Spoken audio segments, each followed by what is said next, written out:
Hello, welcome to CTE Teacher Certification, a guide for the first 3 years. My name is Robert Waller. I'm the Premier Series Coordinator for the Arizona Association for Career and Technical Education.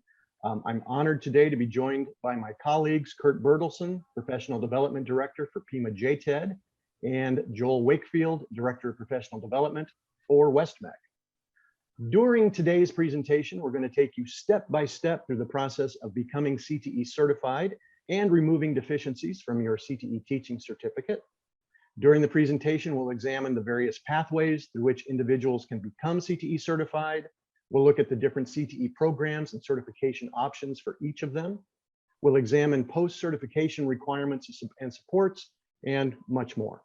Now, we're going to be covering a lot of information in a rather short amount of time, but the good news is all of the information that we cover today, including live web links, contact information, that's going to be available to you in the linked presentation handouts. Now, if you're watching this presentation during its scheduled summer conference time slot, there will be a live question and answer session immediately following. If you're watching the presentation after the fact, the Q&A session has been recorded and it is available through the online conference application. So let's go ahead and get started. There are multiple pathways for individuals to become CTE certified. You can become CTE certified based upon your industry experience. You can become CTE certified based upon your educational experience and your college coursework. And of course, you can become CTE certified based on teaching experience or a combination of the three. There are 4 steps in the CTE certification process that we're going to address in this presentation. Step 1, you'll select your CTE program you want to teach and the certificate required for that program. Step 2, you're going to identify which certification pathway is the easiest for you to meet. Step 3, you'll identify the requirements of that certification pathway and identify the timeline that you need to follow. And step 4, you want to identify some of the supports that are in place to help you earn and maintain that teaching certificate after the fact. So step 1, let's take a look at the different CTE programs that are available, different program areas and programs within each of those program areas, and identify which certificate you would need for that program. There are 6 areas of CTE certification currently in the state of Arizona. There is agriculture, business and marketing, education and training, family and consumer sciences, health careers, and industrial and emerging technologies. And within each of these 6 areas are different programs that certificate is valid for. So for instance, if you hold an agriculture certification, agriculture CTE certification, you can teach in the agri-science program, you could teach in veterinary assisting, or you could teach in bioscience. And you'll also notice that for some of these programs, in parentheses, there are some abbreviations there. So for instance, if you wanted to teach bioscience, you could have an agriculture certification or the industrial and emerging technologies or health careers. That's what that parenthetical means there. So we're not going to go through all of the different programs because there are close to 70, I think, programs currently in the state of Arizona. But you'll see under business and marketing, there are some obvious programs: accounting, business management, finance, marketing, things of that nature. Fashion design and merchandising would also work under business and marketing. Software and application design. And again, there are other certification options for each of those programs as well, or many of those programs. Under education and training, education professions, ed professions is what we like to call that, is one of the programs that live under that certification area, early childhood education. And you'll also notice that family and computer sciences is a certification option for these programs as well.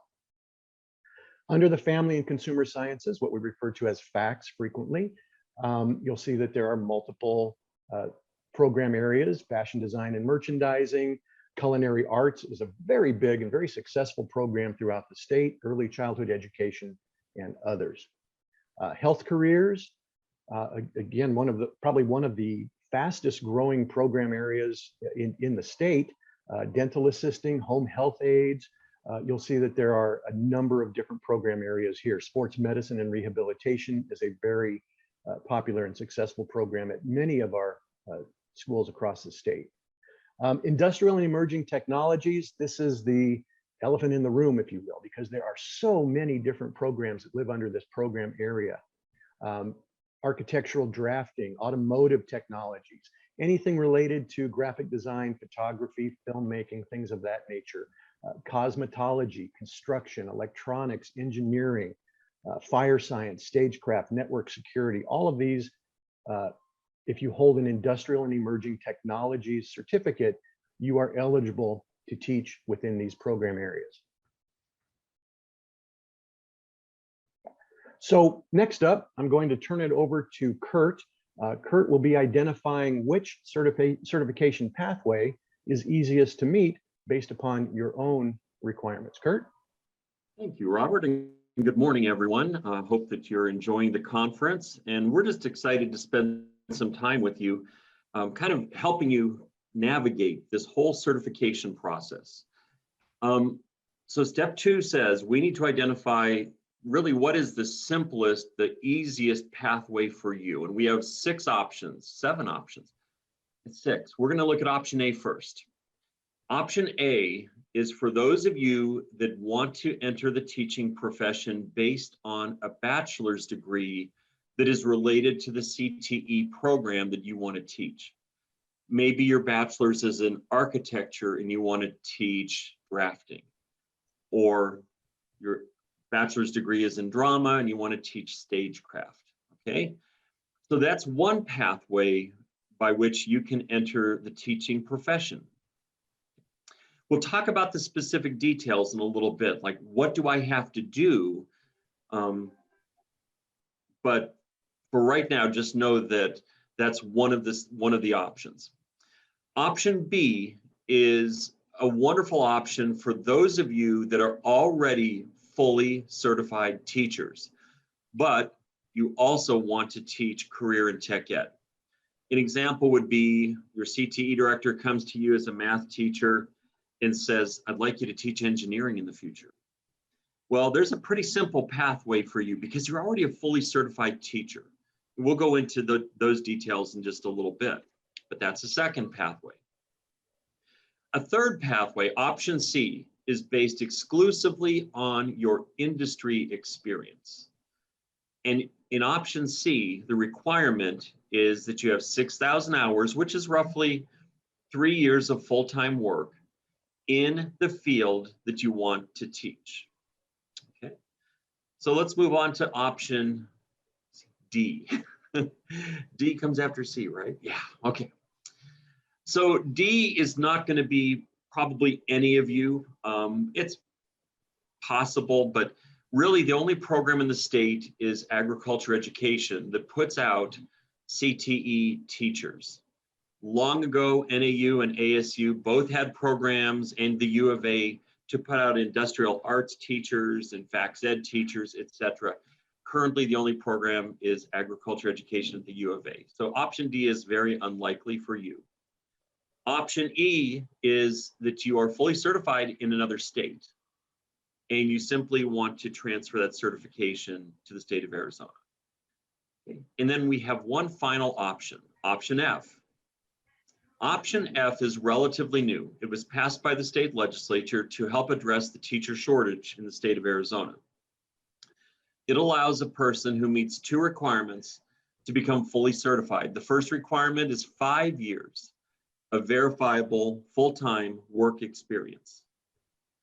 And in addition to that, you will need one of the following 5 options: either a bachelor's, master's, or doctoral degree in the field that you want to teach. That's the most difficult here.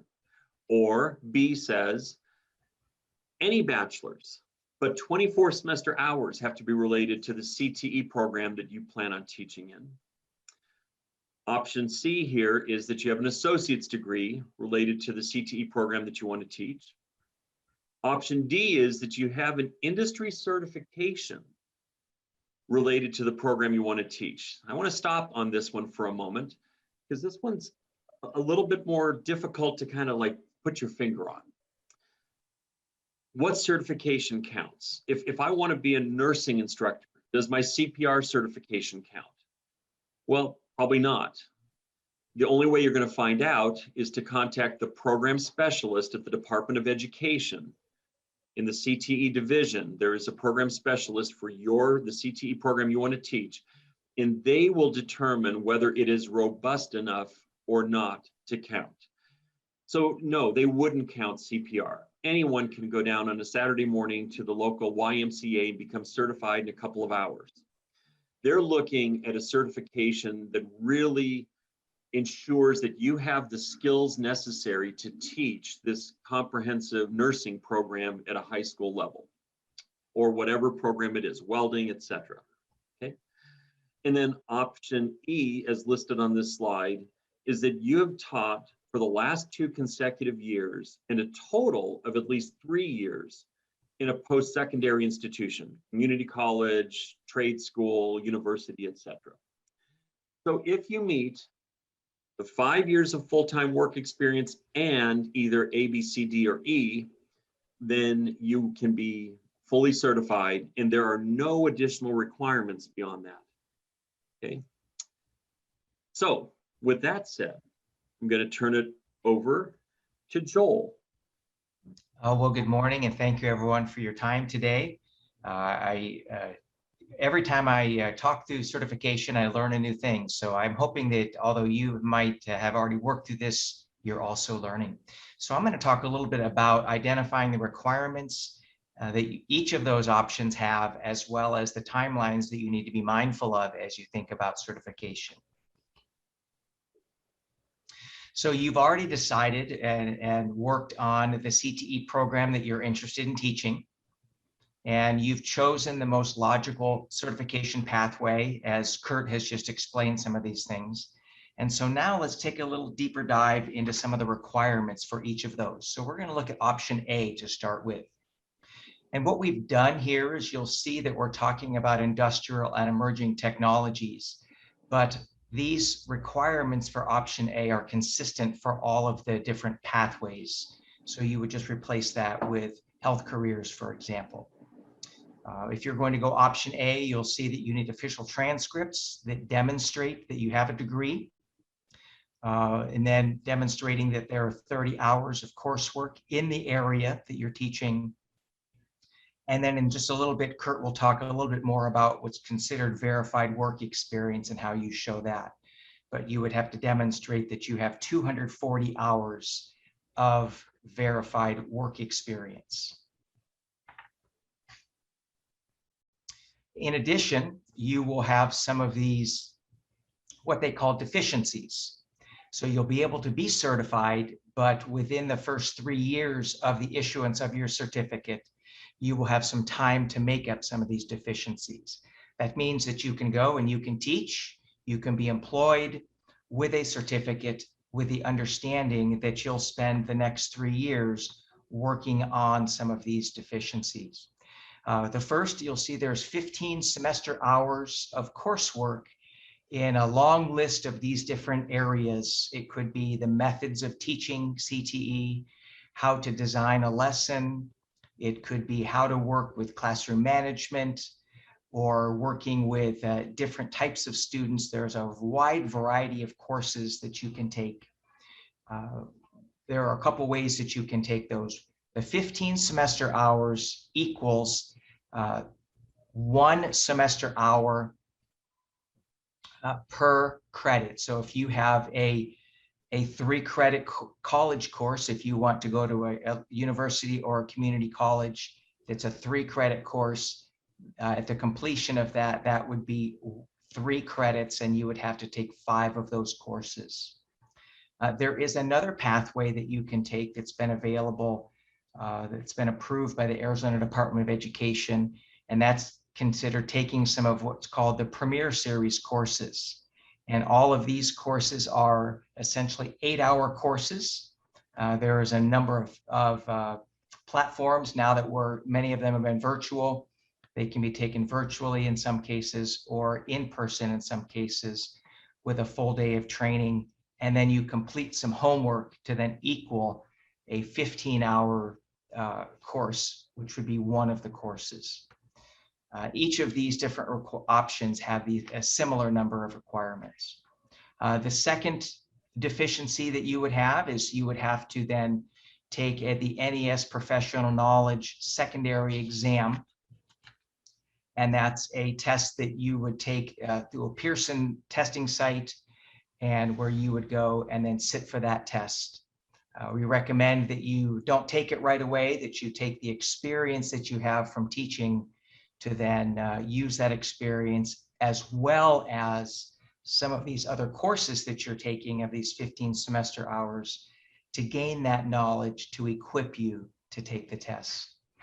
And then the third that we'll learn a little bit more about later is completion of AZ and US Constitution. So you will have to have transcripts that demonstrate that you've taken those courses. All right, let's continue on. Option B has many of the same types of requirements. You can see you come into option B with a valid teaching certificate. And then, although you're not taking as many courses, you're still taking some of these courses, the Premier Series courses, or you could take college courses that are aligned to CTE. And then also, which is unique under option B, is you can take your most recent teacher evaluation that you have just received this last year, that summative evaluation, and you can use that as an indicator to make up one of those requirements. And then, as we talked about just a few minutes ago, we have these 240 clock hours of verified work experience. So let's move on to option C. Option C, as Kurt spoke about a few minutes ago, is based on your industry experience. So you'll be certified with the deficiencies of these 15 semester hours that you can continue to take. We've also mentioned the NES test, or that it's also considered the AEPA, that you'll take that test. And then AZ US Constitution is the other deficiency that you will come in under option C.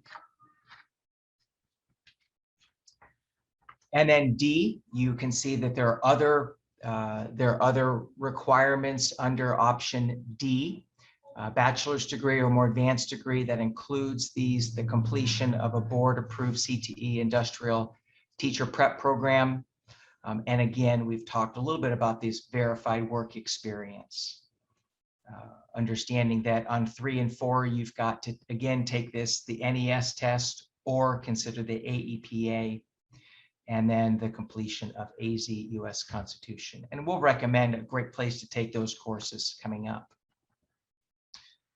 As Kurt talked about, option E was your out-of-state certificate. You're simply submitting a photocopy of the valid comparable certificate. And then we wouldn't want you to be a teacher unless you've had your AZ US Constitution. That would be another course that you would need to take. And then, as we talked about option F, the requirements, one of the things that Kurt went into detail on, you don't have what's considered a deficiency. You're fully certified. And one of the things that's wonderful about this is that you are fully certified. One of the things that's challenging about this is that you're fully certified without any teacher training. So many districts, Westmeck being one, Pima JTED being another, will require you to go through some of this coursework that others would have taken to prepare you to be a teacher and to be teaching. Really meaningful opportunities to learn about how we engage our students, how we work with them and set procedures for them, how we lesson plan, the best way to design assessments. And so even if you've come under option F, these courses are highly recommended and designed for you to learn all of the tricks in the trade of becoming a teacher. So that will concludes these different options. And as we think about some of these frequently asked questions that, yes, but what about this? Or how do I do this? We want to make sure that we've addressed some of those. And if you have a question that we don't get the opportunity to answer, we would encourage you to communicate with one of us. You'll have the opportunity, as you may be doing now, in dropping I believe the chat's available on the recorded opportunities, or reach out to one of us.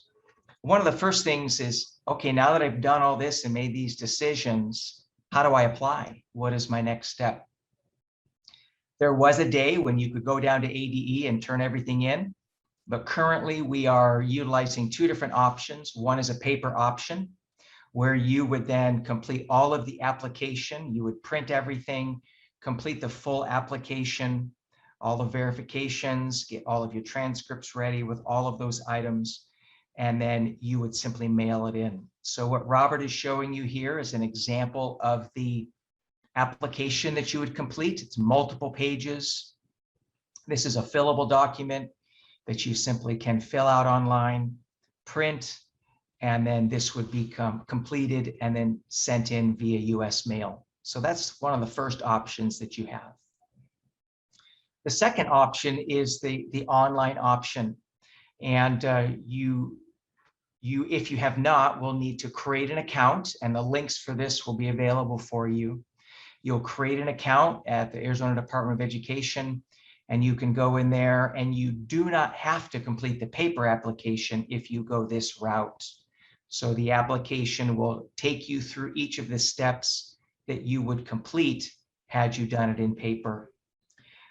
You will still need to get your verification forms. You will still need to get your transcripts and the other documents, but you should be able to upload all of the scanned documents into this system and then simply submit everything. With this, there is a $2 charge, a transmit fee that you'll be assessed when you apply. But this is the second option that you can use. So frequently asked question number 2 mentions a fingerprint clearance card. We want to make sure that all of the teachers who are working directly with students are approved to do so. And the fingerprint clearance card is one of the ways that we do that. So there is a site that you can go to where you would actually, gives you the information about applying for your fingerprint clearance card. You might want to check with your HR department at the district where you're being hired.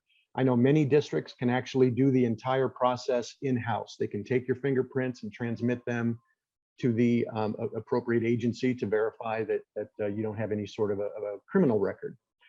You need to make sure that you are requesting IVP, identity verified prints. There are various levels of fingerprint clearance cards that you can get. IVP, identity verified prints, is what you want. Now there is some turnaround time. There's a 4 to 6 week turnaround time that it takes between applying for the IVP and receiving it. So you want to kind of keep that in mind as part of your timeline for becoming certified. In addition, you'll need to make sure that you're renewing that document every 6 years. And it is your responsibility to ensure that document is up to date. So again, the web page, and this will be linked in the resources that are attached to this document. The Arizona Department of Education has a terrific page here that gives you all of the information that you need for applying for your IVP fingerprint clearance card.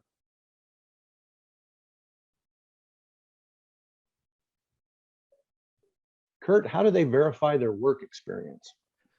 Thank you, Robert. So this is a big deal, and it can be confusing, but it doesn't need to be. So we're going to try to take any mystery out of this, okay?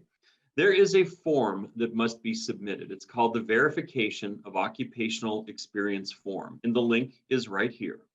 So you'll have that at the end of this presentation, okay?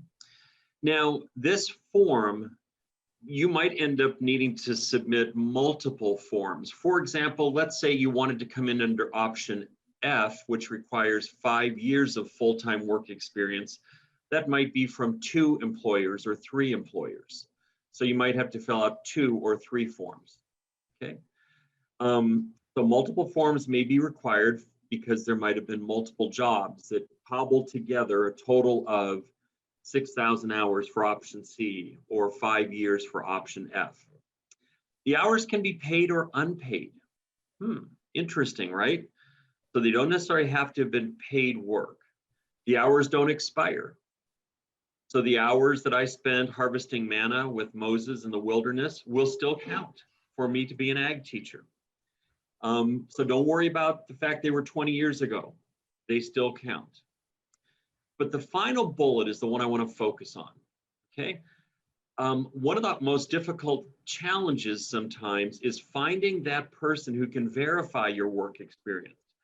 We had, as an example, a cosmetology teacher come to us many years ago from Wisconsin. I think it was Wisconsin.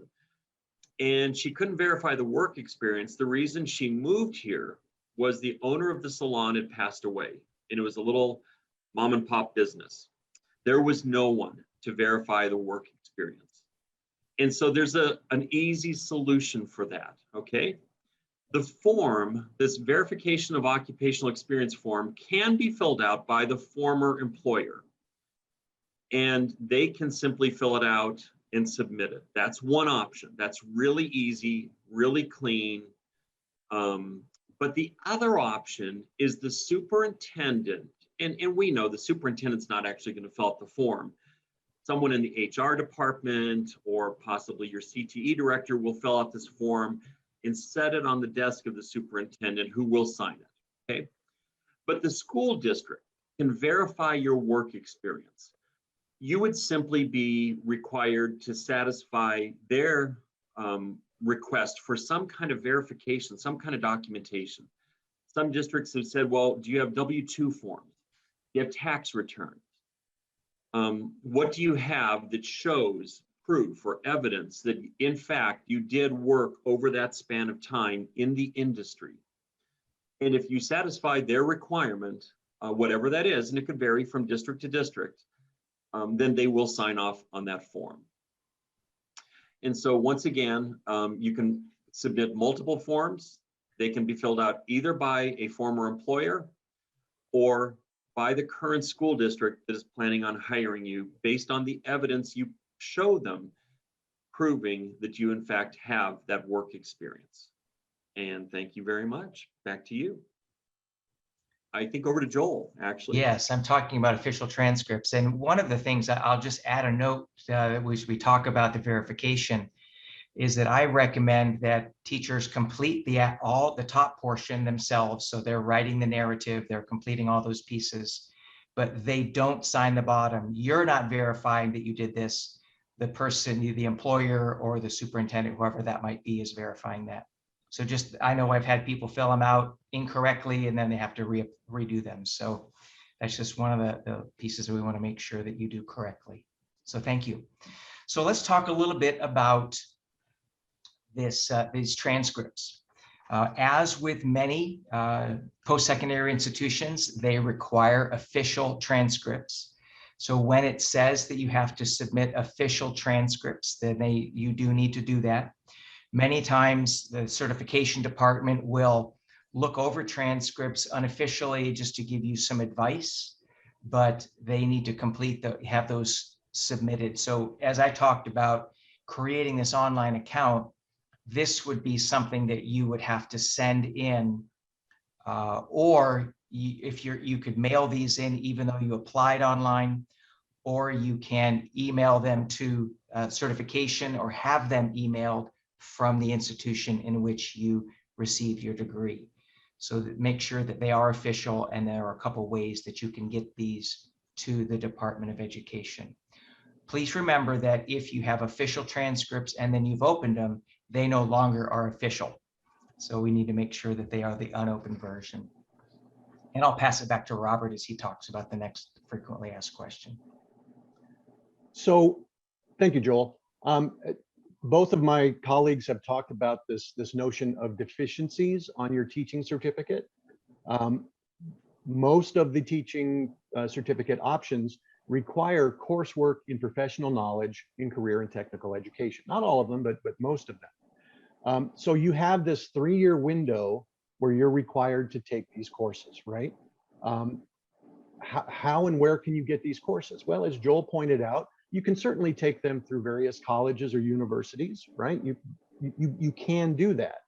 However, in the state of Arizona, we have this wonderful program called Premier Series. Pima JTED, Westmec, ACTEAZ, and some other JTEDs around the state have the opportunity and the privilege of offering this coursework and presenting you with a certificate that is in lieu of college credit. These professional knowledge courses are really high quality, consistently taught from one presenter to another across the state. And these courses, among a variety of reasons why they're probably the preferred way to go, is one, they're considerably less expensive than college and university courses. They are they're different modalities. You can take them online, you can take them face to face, and you can complete basically one semester's worth of work in one full day of classes, and then an equivalent amount of homework for the class. There are many different reasons why this is, I think, for most CTE teachers, the preferred method, but just wanted to point out it's certainly not the only method. So the question is, where can I find out about these Premier Series courses? Well, I would direct you to the acteaz.org website. And if you go there, if you haven't been there before, you really should visit it. There's a lot of great information here about upcoming events, including the conference that you're currently participating in. You can apply for membership to ACTEAZ. It is completely free of charge, and it provides you with a lot of different opportunities for professional growth, development, leadership, things of that nature. But once you get to the ACTEAZ website, if you scroll all the way down to the bottom of the page, you'll see these little gear icons: Teacher Series, Administrator Series, etc. The Teacher Series icon is all about the Premier Series. So there's a link here for information about the Premier Series itself. There's information about the various courses that are offered in the Premier Series. So for instance, if you wanted to know more about CTE Essentials, what is that class all about? You could click on this link and it'll tell you everything that there is to know about that particular class to prepare you for the class. In addition, then, you can, from this web page, you can click on the course calendar. And this is where you're going to want to go. Now, I do know that my colleagues from WestMech and Pima JTED, they maintain their own registration websites, and you are certainly not in any way discouraged from visiting those websites directly. But this calendar is designed to basically capture all of the Premier Series courses that are being offered across the state. So for instance, right now we're looking in May. Let's skip here to June, where we have quite a handful of courses that are being offered. You'll see, for instance, on June 8th, we have strategic planning, instructional best practices, using advisory councils effectively. We have these courses offered. And if you want to register for one of these courses, all you have to do is click on that link. It'll take you to some information about the course, when it's being taught, what the hours are, a quick description of the course, who's teaching it. Hey, Kurt, this is one that you're teaching. Who is it designed for? And then if you come down here to the bottom in this little gray field, you'll see a registration link. And if you click on that registration link, that will take you to either Pima JTED's registration webpage, WestMech's registration page, or ACTEAZ's registration page. So this is just kind of a handy one-stop shop for finding out information about the Premier Series courses. Again, you have your course calendar there. Information about teacher certification is available from this website, in addition to some other teacher resources, which you certainly will find valuable over the course of your career. So one other frequently asked question, Kurt, I'm going to ask you, where can applicants take the US and AZ Constitution courses? All right, well, thank you, Robert. So first of all, US Constitution and AZ Constitution are separate courses. They're each 1 semester hour. They do not count towards the 15 semester hours of professional knowledge coursework. So these are above that, okay? And we recommend Northland Pioneer College. It's the community college for the White Mountains. And the reason we recommend it is we ask ourselves, what do teachers need? Well, they need cheap, like doesn't cost a lot. And they need convenient. I can take it when I want it, when I need it. And not terribly overwhelmingly difficult. And they've made this quite easy for teachers to go through it, self-paced, and most teachers can complete US Constitution in 4 to 6 hours on a Saturday, and then sign up for Arizona Constitution and complete it in 4 to 6 hours on another Saturday. So that's our recommendation, is Northland Pioneer College. I promise you, none of us have relatives that are making money off of this. It's just what teachers have been doing for well over a decade. And so that's it. Joel? All right, well, thank you very much, Kurt. We're going to be talking a little bit about this NES test, or this professional knowledge test that needs to be taken.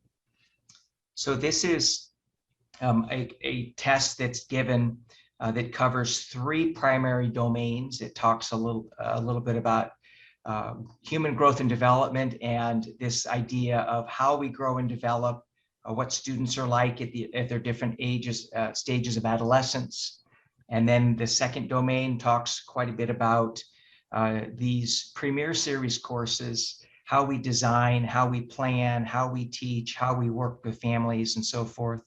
And then the third domain really looks at how we conduct ourselves as a professional in the educational world, how we work as a teacher, how we work with our colleagues, how we work with administration, and then how we work with our community. So it really focuses on those 3 main domains.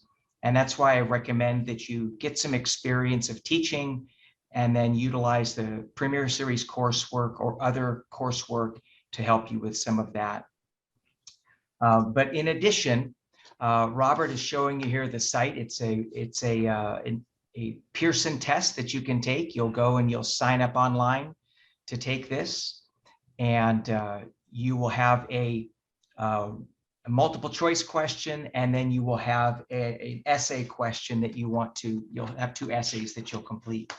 One of the things that we want to encourage you to think about, if we'll go back to the slideshow, thank you, Robert.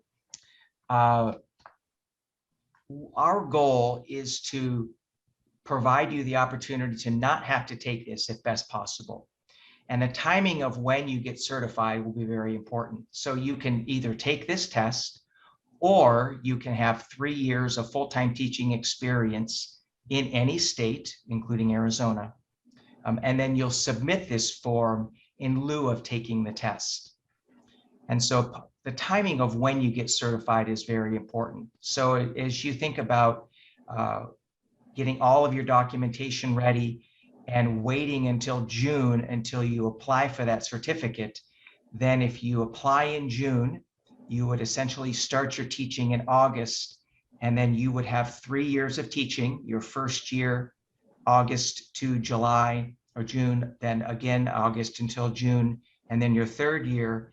And then by the time you've completed your 3rd year of teaching, your human resource department will verify that you've had 3 successful years, and then you will not need to take this test. You simply can complete this form, the form that verifies this, along with all of your Premier Series or transcripts that you'll need to provide the certificate as you begin to reapply. So Kurt, anything you want to add to this, as you've also been working in this area with teachers for a number of years? Yeah, and I would, Joel. One thing is that the system accidentally, right, inadvertently, can sometimes kind of catch people who are really prompt. They plan well in advance, and so they think, I'm going to apply for a job in March. Let me go ahead and get my certificate now. Well, that person who's on top of things and gets their certificate in March, the date on their certificate is in March or maybe even in April. They won't be able to get 3 years of full-time teaching in before the 3-year deadline on their certificate. And so they'll end up having to take the test. Whereas some people who procrastinate a little bit and wait until June or July, they're able to get 3 full years and are exempt from the test. So we're just hoping to get the word out to people. In this one case, we're asking you to be just a little bit of a slacker and wait until June or July to get your certificate, because it pays big dividends. You won't have to take the test. Yeah. And in the event that you have to take the test, and thank you, Kurt, for that addition, one of the Premier Series courses is a test prep course. So the wonderful thing about this course is that if you are in the situation where you have to take the test, you can take the prep course, complete the homework, so you're learning about what's on the test, you're practicing those competencies, you're completing the homework, thus you're earning the one more course that you need for verification, and then you're ready to take the test. So there is a plus side to this process of having to go through the NES professional knowledge test. And with that, I'll turn it back to Robert. I believe you've got some other things you'd like to cover. You bet. Thank you, gentlemen. So we've selected our CTE program that we want to teach. We understand what the certificate is. We've identified which pathway is going to be easiest for us to meet for that certificate. We've identified the requirements, the timeline. We know how to clean up our deficiencies. So are you all alone at that point? Of course not. There are multiple supports in place that are going to help you earn that teaching certificate. So you got your certificate, you followed your timeline, this envelope shows up in your mailbox, this lovely blue teaching certificate. What do you do with it? Well, it has to be recorded with your county superintendent office. Now, some districts, the human resource department handles that process for you. So you don't have to, either physically deliver it or mail a copy or go through that process. Check with your district's HR department first to make sure if they're going to do this for you. If not, then it would be your responsibility to ensure that the certificate is on file with the county superintendent's office. In any event, you do want to take the CTE certificate to your human resource department. They're going to want a copy of that certificate on file. And they may need to provide copies to others in the organization, your local CTE director or other interested parties within your district. Please, please, please keep your CTE certificate in a secure location. I want to take a pause here in the flow of this class and talk about this notion of keeping your certificate, not just your teaching certificate, but the certificates you get for the Premier Series courses. You have that 3-year window, and like most people, you do that first year, and maybe you take your Premier Series, a Premier Series course or 2 or 3, and you get the certificates and you file them away somewhere. It goes on a stack of paper, or maybe you keep it digital and it goes into a file somewhere on your computer. And then you get to that end of that 3 years, and all of a sudden it's like, oh my gosh, where's my teaching certificate? Where are my Premier Series certificates? It can be rather stressful. Do yourself a favor. Establish an organizational structure, either for the physical copies of these certificates or digital copies of this certificate, of all of the certificates that you earn, so that when you get to that point, you're at the closing in on that 3-year window for your deficiencies, you have everything in place. But talking specifically about your teaching certificate, yeah, you're going to want to keep that in a secure location. And you might also want to, make a very specific note about when that teaching certificate expires. I think now teaching certificates are issued with a 12-year valid window. I don't know about you, but I can't think of what I'm going to be doing 12 days from now, let alone 12 years from now, but you'll be surprised how quickly that time will pass. You want to make sure that you're being proactive and making sure that your certificate is updated. When it comes time to renew your certificate, again, if your standard certificate has deficiencies on it, you have that 3-year window from the date it was issued to clear up those deficiencies. Or, and this is what we don't want to have happen, your certificate becomes invalid until you clean up those deficiencies. You are not allowed to teach without a valid teaching certificate. So please make sure that you're staying on top of that window. Again, get yourself a calendar, put a big sticky note up on a bulletin board somewhere to make sure that you're ready for that 3-year window to clean up those deficiencies. Again, your certificate is likely going to be issued for 12 years. During those 12 years, you're going to be taking a ton of professional development courses. Not necessarily Premier Series courses, but maybe your district will offer courses, or you might be going to conferences, or maybe there will be different programs that you sign up for.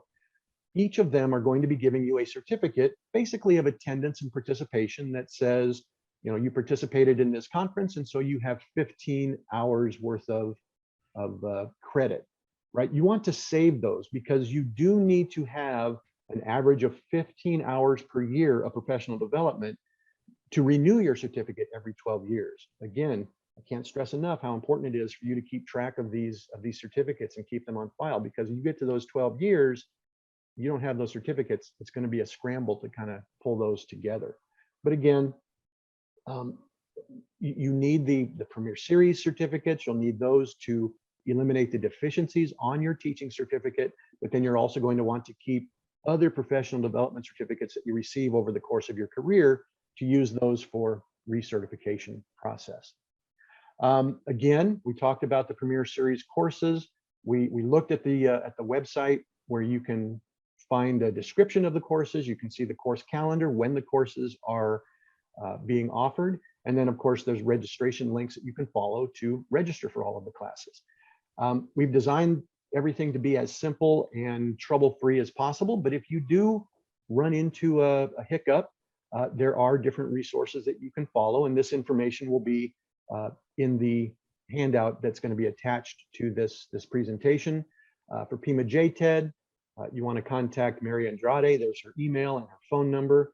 For WestMech, there's a PD at WestMech email address and a phone number. And for ACTE, you can email me directly at this email address, or you can call me directly at the phone number that's listed on the screen.